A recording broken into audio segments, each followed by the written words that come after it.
Paz seja convosco. Amém. Podemos começar. Júlia. Compartilhar o link aqui. Louvamos a Deus pelo nosso segundo período. Depois do nosso lanchinho, nossos snacks.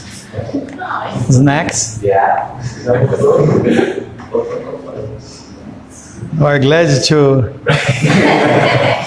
to stay here with you to praise the Lord. I don't speak português. Closed captions here. Ainda dá um bug, entendeu? Porque você fica tocando toda hora Porque quando em inglês você não traduz para falar, você simplesmente fala. Se você parar para traduzir, aí você fica falando assim. Bom dia.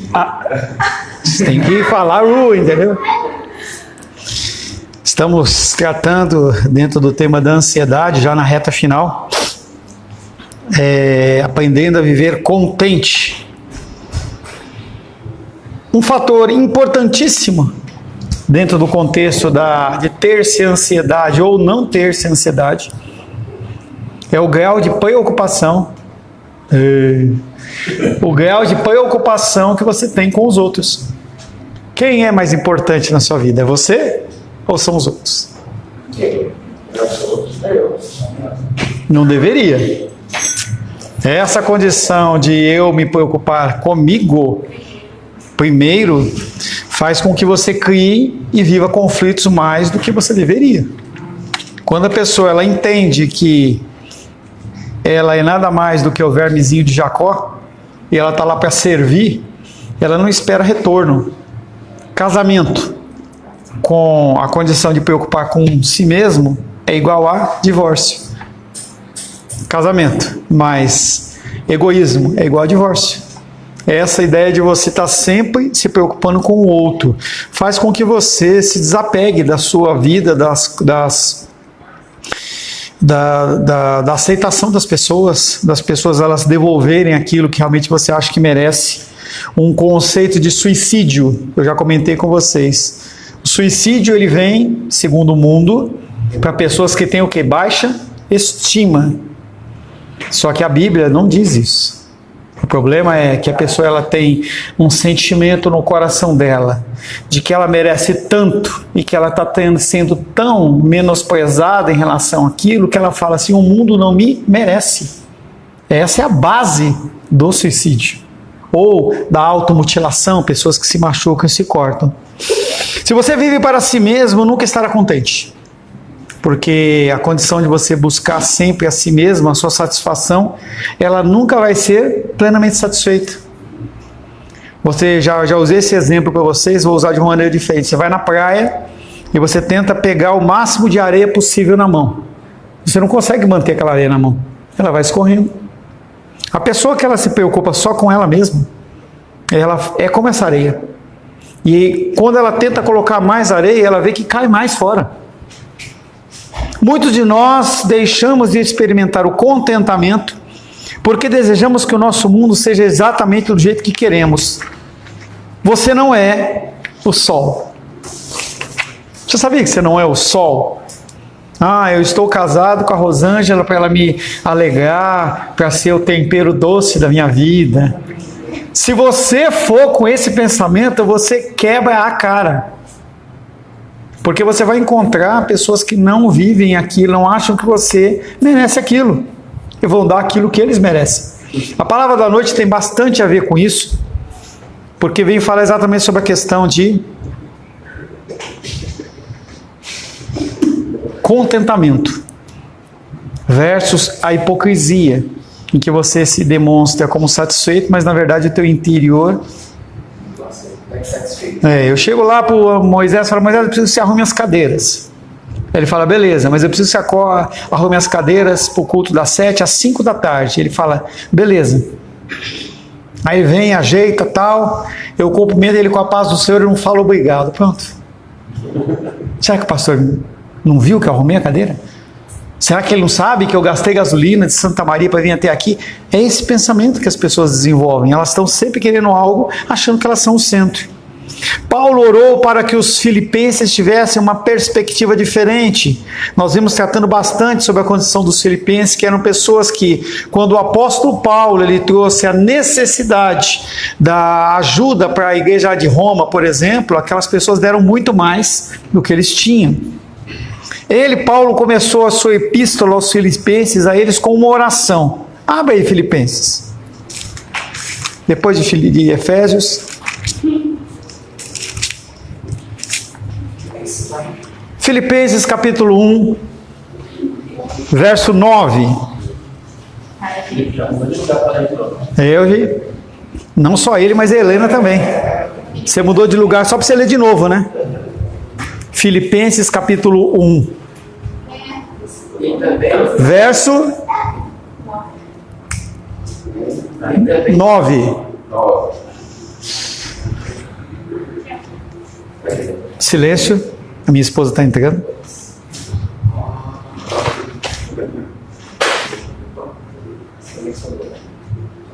Pronto, Pedro, pode ler. Eu também faço essa oração, que vosso amor aumente mais e mais em pleno conhecimento e na percepção. Então o apóstolo Paulo está orando pelos filipenses no início, que o amor deles fosse maior. Já era grande? Era. Mas ele orava para que fosse maior. E ele prosseguiu dando o mesmo conselho, Filipenses 2:3. Helena, não é você de novo, você já leu. Não vai querer ler de novo, deixa as outras pessoas lerem. 2:3. Não vai. Nem ele, nem Helena. Espertinha. Por partidarismo ou vanglória, mas por humildade, considerando cada um os outros superiores a si mesmo. Alguém me explica esse versículo 3 aí. Nada faz? Não façais. Por que é partidarismo? Você mesmo pensando só nos seus próximos. Nos seus próximos, em você mesmo. E vanglória? O que é vanglória? Agora é para você mesmo. Vanglória para si mesmo. Não façais por partidarismo ou vanglória. Como nós temos visto no texto de Mateus capítulo 5, Jesus ele traz a condição e traz o contraste do que é o certo. Mas, por humildade, considerando cada um os outros superiores a si mesmo. Tá? Então você não tem que fazer as coisas com o sentido de buscar a glória, porque havia o perigo do pessoal da igreja dos filipenses fazerem isso. Eu dou, e o cara fala, ó, que legal. Paulo desejou que eles, filipenses, em vez de viverem centrados em si mesmos, se preocupassem com o bem-estar dos outros. Filipenses capítulo 4.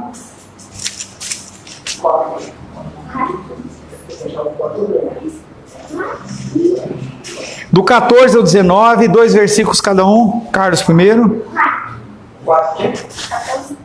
4 e 14, o Carlos 14 e 15. 4, 14 e 15. Todavia, fizestes bem, associando-vos na minha tribulação. E sabeis também, vós, ó Filipenses, que no início do Evangelho, quando parti de Macedônia, nenhuma igreja se associou comigo no tocante a dar e receber, senão unicamente vós outros. O apóstolo Paulo, além de exortar, ele traz o consolo, que é a dinâmica de você bate e assopra. Não é só arroxo, só arroxo. Estava conversando com o Carlos ontem, dando o exemplo do jiu-jitsu. Então, eu vou passar também para o Moisés. O cara vai dar um armlock no cara, que é aquela questão de virar o braço, para quem não conhece. Tá. Tem um limite entre o cara desistir da luta e bater, e o ponto de você fazer o quê? Quebrar o braço do cara. É exatamente o que ele está falando aqui. Ele vai até o limite, exortando, e agora ele está falando, se nenhuma outra igreja foi como vocês. Ou seja, vocês colocaram em prática aqueles ensinamentos que estavam sendo aplicados. 14, 15, 16, 17. Porque até para Tessalônica mandastes não somente uma vez, mas duas, bastante para as minhas necessidades. Não que eu procure o donativo, mas o que realmente me interessa é um fruto que aumenta a vosso crédito. Então o apóstolo Paulo não está dizendo que ele não precisava de alimento. Ele reconhece que quando o apóstolo Paulo estava na igreja de Tessalônica, aquelas pessoas mandaram o alimento para ele, mas ele fala, o mais importante não é isso. O mais importante é o vosso crédito. O que é isso? Eu ver a palavra de Deus cumprida em vocês. 18, 19. Recebi tudo e tenho abundância. Estou suprido.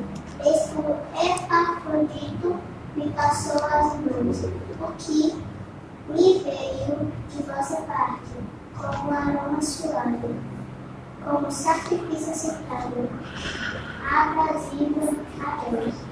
E o meu Deus, segundo a sua riqueza em glória, há de suprir em Cristo Jesus cada uma de vossas necessidades. Necessidades, não desejos. Necessidades. Então o apóstolo Paulo está falando, a ação de vocês, ela vai fazer com que a ação de você não vai faltar para vocês, porque Deus está vendo que vocês estão dando mais, e Ele entende que investir em vocês é bom.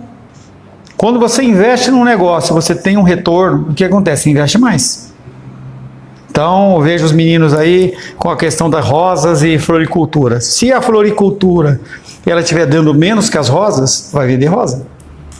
Se você estiver vendendo rosa e dá mais na floricultura, ele vai dar no trabalhar com a floricultura. É tudo uma questão de pesar. Inclusive, claro que tem outros elementos, como trabalhar à noite e tudo mais, mas basicamente você faz os prós e os contras para tomar decisão. E aí o apóstolo Paulo está dizendo, nessa condição em que você dá mais, em que você abre o seu coração, pode ter certeza que Deus ele vai suprir você. Embora Paulo confiasse na providência de Deus, independente das suas circunstâncias, e estivesse fortalecido pelo poder divino, soube como escrever uma nota cortês de agradecimento. Apesar das pessoas fazerem como obrigação, essa condição de você agradecer é uma condição que é bendita. Porque você reconhece que você não é independente, você depende dos outros. É algo que eu vi bastante, isso é bastante nos Estados Unidos, as pessoas elas são muito educadas nesse aspecto. Quando alguém abre a porta, o cara fala, muito obrigado. Oh, thank you. Quando você vai passar na frente das pessoas, você pede licença, e a pessoa agradece porque você deixou ele passar. É um sistema de educação que nós brasileiros não temos. Oi? É oportunidade.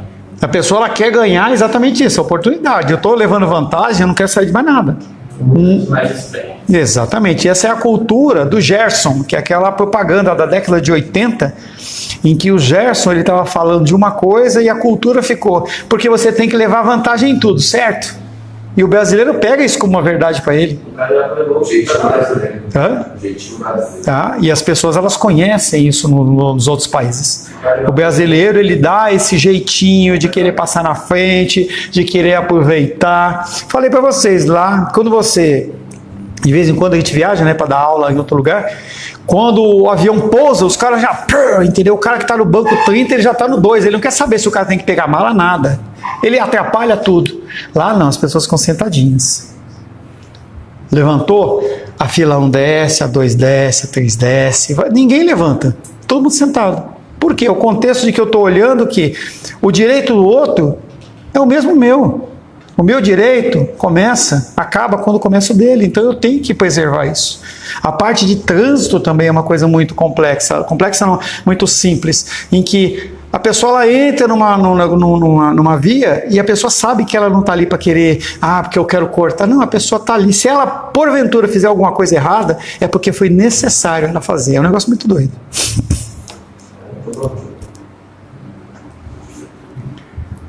Embora Paulo confiasse na providência de Deus, soube agradecer à igreja de Filipos por tudo que eles fizeram. Ele queria que os filipenses soubessem que tiveram uma atitude nobre ao suprir suas necessidades. Inclusive, dentro dos meus estudos, eu descobri que o fundador da cidade de Filipos era Filipe.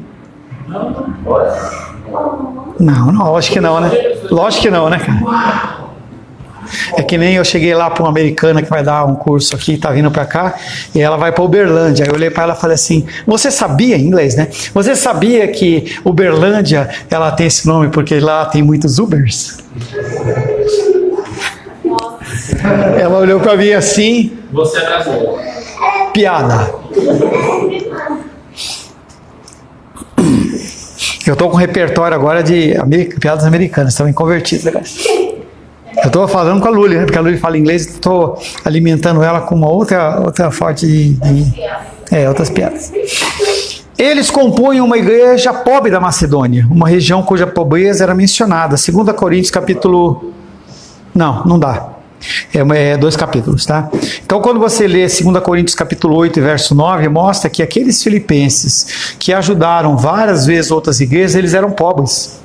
Eles não eram pessoas que eram abastadas de recursos. Que é aquela dinâmica de que Deus olha para aquilo que você retém e não para aquilo que você dá. Então, eu dou meu dízimo. Mas eu dou R$1.000 de dízimo. Você ficou com quanto? Se você poderia dar mais e você dá menos, algumas pessoas elas agem dessa maneira. Então eu lembro que lá em São Paulo tinha um rapaz que era dono de uma oficina e que toda semana ele entregava no altar R$250. Para a realidade das pessoas era muito dinheiro. Dá R$1.000 de dízimo, equivalente a 10, mas para a renda dele era nada. Ou seja, ele estava dando o resto. A viúva. Exatamente, que é a visão da viúva. Então o Senhor está olhando para aqueles filipenses que não tinham recurso e mesmo assim eles tiravam da boca deles para abençoar outras pessoas. Muita gente faz isso. Oi? Muitos nessas igrejas que eles enganam. Mas aí é diferente. Aí o que acontece é você é extorquido a fazer alguma coisa. Porque se você entra numa igreja como essa, saiba que você é convencido com essa situação. Porque você desenvolve um relacionamento com o pastor de pressão, de opressão, de tal maneira em que se você fizer alguma coisa sem consultar, dá errado. Que é a mesma dinâmica do horóscopo. O horóscopo falava assim, algo vai acontecer na sua vida. É claro que vai acontecer. Aí, sei lá, você bate o pé no... Pô, olha, o horóscopo está certo, você fica refém daquilo. Então o pastor chega e fala assim, você tem que fazer isso, tem que dar aquilo outro, para você receber algo em troca. Então o cara fica refém. Não é o caso dos filipenses. Paulo ficou bem impressionado com a generosidade daqueles homens que eram pobres. O apóstolo Paulo mostrou-se mais feliz com a dádiva. Nós já lemos a condição de que ele fala que Deus possa estar abençoando vocês. Paulo, de fato, estava mais interessado no benefício espiritual do que na doação material, mesmo que ele precisasse. Estar confortável, bem alimentado e satisfeito não eram as principais preocupações da vida de Paulo, mas é a nossa. Por que a gente fica ansioso e angustiado? Porque a nossa preocupação é estar o mais bem suprido possível. E se você olhar a sua vida e mensurar ela em relação a transporte, saúde, alimento, que é aquilo que a gente faz na oração da gratidão lá das dízimos e ofertas, você não tem motivo para reclamar. Não tem motivo para reclamar. Não tem. Deus, ele não permite que falte nada. Nós viramos aí o mês de outubro, estamos no mês de outubro, o mês de setembro faltou alguma coisa para alguém? Alguma coisa de necessidade. Alguma necessidade? Não falta. Não falta. Independente da luta e dificuldade, não falta. Parece que eles estão vendendo um livro de como você ser vitorioso. Porque as pessoas elas estão vendendo uma vitória aqui na terra. A máxima da igreja é, entre aspas, vender a vida na eternidade. E eles vendem uma vida aqui. Por isso que essa vida aqui, ela nunca fica satisfeita. É campanha. Porque se funcionasse, o cara participava da campanha e ele acaba rico. E por que ele não para? Porque ele quer mais. Vamos dizer que o cara realmente ganha um apartamento lá no Lago Sul, lá de R$2 milhões. Ele quer mais, ele não fica satisfeito daquilo. Já tem 2, Quer 3? Se tem 3, quer 4. Eu quero alugar. Eu tenho que ter uma renda a mais. A pessoa para de pensar no outro, que nós estamos falando, preocupar com os outros. Se você só pensa em acumular para você, você não olha para o outro. Eu vou começar a dar, entendeu? Quando eu tiver rico. Tem uma figura dentro de administração de empresas, eu tenho que tomar muito cuidado agora, porque eu tenho uma crítica aqui. Você não sabe como ela me oprime em casa quando eu erro um exemplo desses, né? Mas vai lá, né? Tem uma coisa que chama-se pirâmide de Maslow. Maslow era um psicólogo em que ele criou uma pirâmide com 5 níveis. Olha, já abriu o celular ali para ver. 5 níveis em que mostra a satisfação da pessoa sendo crescente. Começando por uma condição básica, em que o cara não tem o que comer, ele não vai se preocupar em ter uma casa própria. Tudo bem? Correto? Ele não vai preocupar se ele vai ter um carro. porque ele não tem o que comer. Que é aquela pergunta que sempre eu faço: olha, você tem alguma expectativa que você não vai almoçar hoje? Para as crianças em especial? E aí essa pirâmide ela começa a colocar uma série de elementos até que chega no fim, que é total satisfação, que então a partir daí eu vou me preocupar com os outros. Dentro dessa dinâmica, dessa pirâmide, quando que você vai ajudar os outros? Nunca. Porque se você consegue o que comer, aí você já não quer mais os olhos, você quer o bife. Aí comer bife não é mais o bife, tem que ser a carne melhor. Aí você tem que ir na churrascaria. A roupa não é qualquer roupa, o carro não é qualquer carro. Vê o Wallace aí com a soberba dele, querendo ter 3, 4 carros, é com uma frota, ele quer abrir uma frota, um estacionamento, concessionária. Mas eu espero que ele tenha Wallace Company, hein? Ele olhou assim, não sei se deu errado alguma venda de carro, ele olhou com a cara meio tensa. Depois eu falo com a Indy. Se você não se preocupa com os outros, se preocupa só com si mesmo, você nunca vai estar satisfeito. Você não consegue ajudar os outros. É a condição que eu falo para vocês do alimento. Por que não trazer um saquinho de fubá, um saquinho de arroz e feijão, alguma coisa? Porque todos nós comemos. Pelo menos uma vez no mês, ou na semana, ou na quinzena, você vai no mercado. Se você preocupa só com você, você vai pegar o quê? O suficiente para você comer. Se você pensa nos outros, você pega um a mais para poder abençoar alguém. Essa é a dinâmica. Paulo, estava interessado no benefício espiritual, mais do benefício espiritual do que na doação material. Estar confortável, bem alimentado e satisfeito não eram as preocupações principais da vida de Paulo. Pelo contrário, ele estava interessado nos lucros eternos que seriam acrescentados à vida das pessoas que ele amava. Outros princípios eternos das Escrituras que podemos aplicar nesse sentido. Provérbios capítulo 11.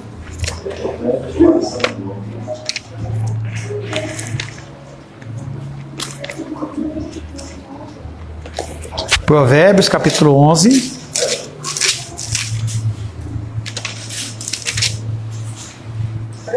Não.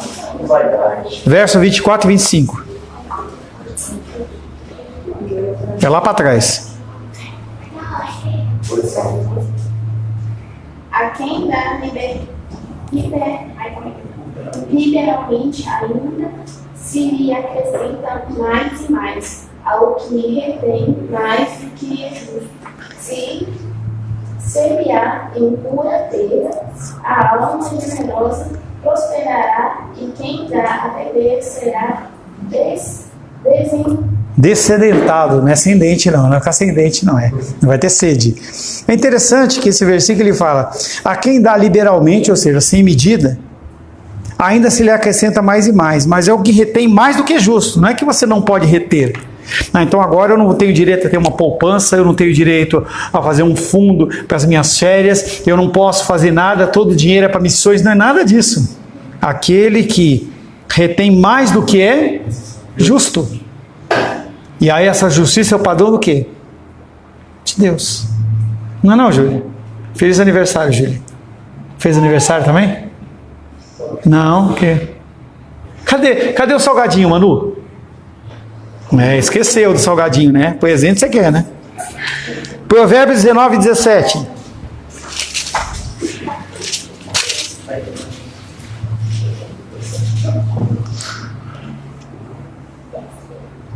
Provérbios 19 e 17.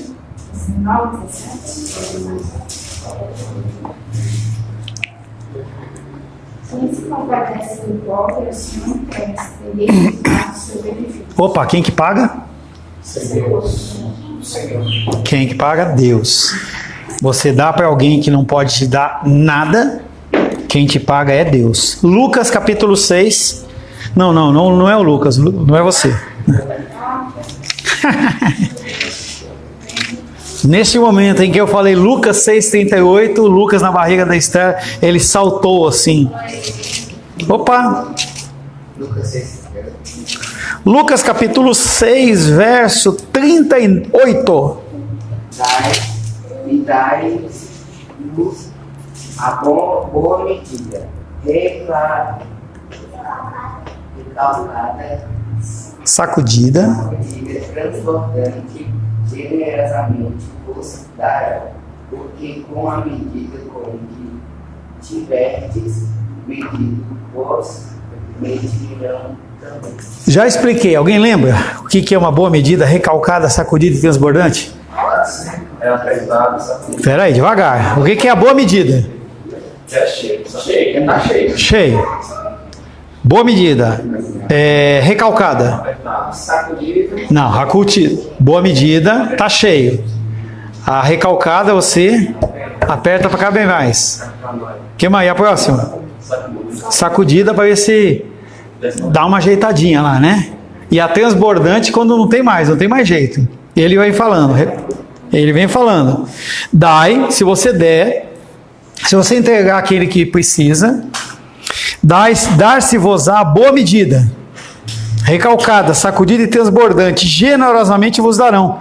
Porque com a medida que tiveres medido, aí vamos lá, vamos aplicar, vamos complicar um pouco mais. Aí eu chego para você e falo: traga alimento para a favela. Aí você não dá. O que você recebe? Nada. É isso aí, exatamente isso. Se você entrega com a mesma medida que você mediu, você vai ser medido. Essa é a pegada. 2 Coríntios, capítulo 9, verso 6.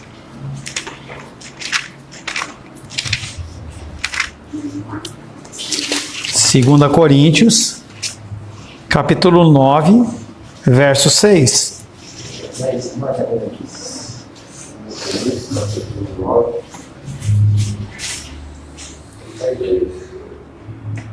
E isto afirma: aquele que semeia pouco, pouco também se fará. E o que semeia com fartura, com abundância também se fará. Como explicar esse versículo de uma forma prática? Então, tiver um campo grande, plantar pouco e vai ter pouco. Você plantar todo o campo. Entende? Ah, mas é isso. No teu negócio, você está com um evento chegando aí, o dia dos finados. Se você comprar poucas rosas, você vai vender quanto? Poucas rosas. Se você comprar na medida calculada, claro, mais rosas, você vai vender, a probabilidade de você vender mais é o quê? Maior. Se você semear muito, você colhe muito. Se você semeia pouco, você colhe pouco, dentro da vida espiritual. Se você lê bastante a Bíblia, você tem mais intimidade com o Senhor. Se você não lê a Bíblia, você não tem intimidade com o Senhor. Paulo considerou a dádiva recebida como um aroma suave, como um sacrifício agradável e aprazível a Deus. Ele estava usando uma imagem do Antigo Testamento ao dizer: não somente me deste a mim, mas também deste a Deus. No início dessa passagem, no verso 10, notamos quão feliz Paulo ficou ao receber o donativo. Não porque recebeu, mas porque eles estavam fazendo a doação. Sua alegria se manifestou não porque ele finalmente recebeu o que estava esperando, mas porque os filipenses lhe ofereceram algo que honrava a Deus e que lhes acrescentaria benefício espiritual. Os filipenses estavam entregando os donativos para quem? Para quem? Para os seguidores de Paulo? Para quem que aqueles filipenses estavam entregando os donativos para Paulo ficar feliz com aquilo que estava sendo feito? Eles faziam para Deus. Não é para mim. Não é para a Igreja Cristã Semente de Vida. Não é para a favela. É para Deus. Senhor, eu reconheço que eu estou sendo abençoado. Como reconhecimento da bênção que eu estou recebendo, eu devolvo aquilo que o Senhor me entregou, daquilo que está sendo entregue. A dinâmica da semeadura era exatamente essa. Plantava o ano 1 para colher no 2. Plantava no 2, colhe no 3. 3, 4, 4, 5, 5, 6. 7 é descanso. Não planta no 7º, vai plantar no 8º para colher no 9º. O que Deus fala? No 9º você vai estar comendo o quê? O do 6º. Sobrenatural. Ah, não, eu vou guardar. Êxodo, povo no deserto, caiu o maná. Vocês pegam cada dia a porção que vocês precisam. Não pega mais. Quando for antes do dia do Senhor, você pega dobrado para você não ter que se esforçar. O que eles faziam? Ia lá e queriam guardar. No outro dia estava o quê? Podre. Se eles pudessem mandar, ele não precisaria de Deus no outro dia. É por isso que a gente tem que tomar muito cuidado com o reter recursos financeiros. Retenha para o que é necessário. Planos, projetos. Mas entenda que pessoas, elas são mais importantes do que coisas, sempre. Seu gesto levou Paulo a dizer-lhe no encerramento da epístola, Filipenses 4,19, mais uma vez. Você sabia, Helena, que na cidade de Filipenses tinha muito Felipe?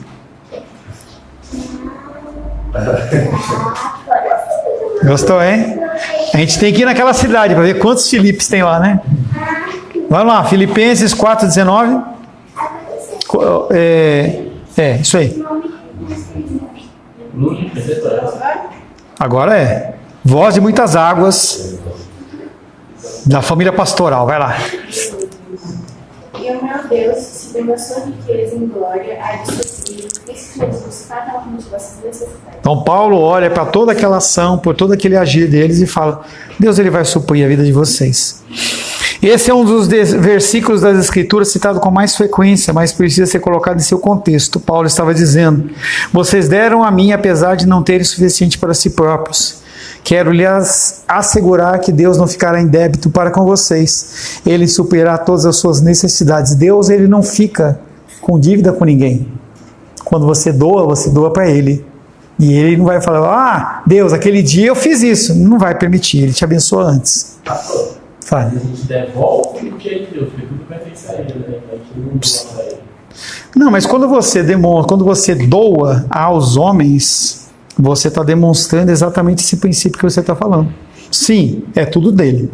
Mas independente disso, quando você age com benevolência, com benignidade diante das pessoas, você reconhece isso que você está falando e você demonstra essa dependência de você devolver para ele daquilo que foi entregue.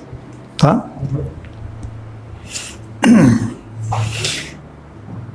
Isso se refere a coisas materiais e terrenos oferecidos pelos filipenses com sacrifício e que Deus, como resposta, supriria fartamente. Provérbios capítulo 3, versos 9 e 10. A Diane está online aí, não? Hã? Provérbios capítulo 3.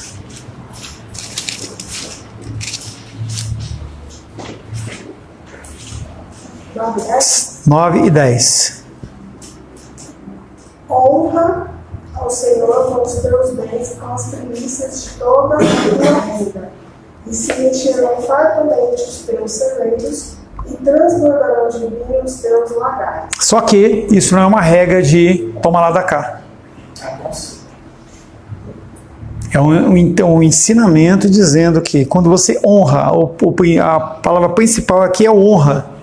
É o dizer que Deus está no controle, você honra Ele com a devolução e o cumprimento daquilo que o Alice falou, o cumprimento daquela ordenança que foi entregue para Ele.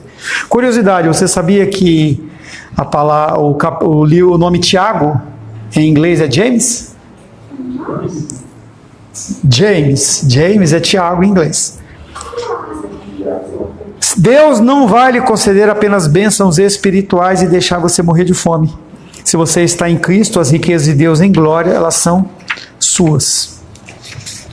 Eis porque, como aprendemos no primeiro capítulo, Mateus capítulo 6, verso 33 e 34. Capítulo 6.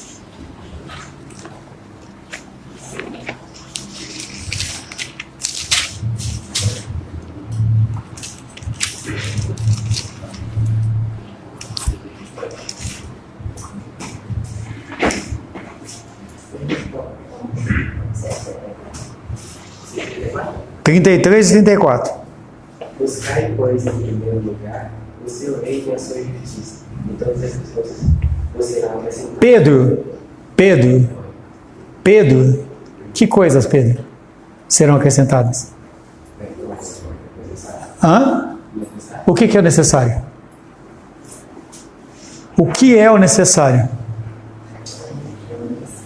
Pedro, o que você precisa? Sem isso você não vive. Hã? Não, sem a família você vive. Material, o que você precisa de material para você viver? Comida, água e? Então volta lá. 33. Buscar coisas em primeiro lugar, o seu reino e a justiça, e todas essas coisas serão acrescentadas. Que coisas? Bonitas. Portanto, Portanto, não vos inquieteis com o dia de amanhã, pois amanhã trará os seus cuidados. Basta ao dia o seu próprio mal. ou seja, não se preocupe demasiadamente com o futuro, porque o futuro a Deus pertence. Combata a ansiedade em sua vida aplicando o que aprendeu sobre o contentamento. Esteja confiante na providência soberana de Deus e não permita que as circunstâncias o perturbem. Em vez de se sucumbir, cair e não levantar mais diante do pânico, apegue-se à promessa de Romanos 8:28. Helena, vem cá, Helena, vamos ler.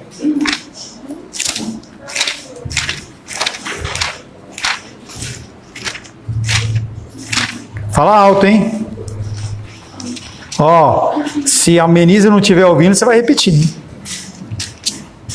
Hein? Romanos 8:28. Peraí. Deixa eu ver se é esse. Sabemos. Sabemos Está ouvindo aí, Menise?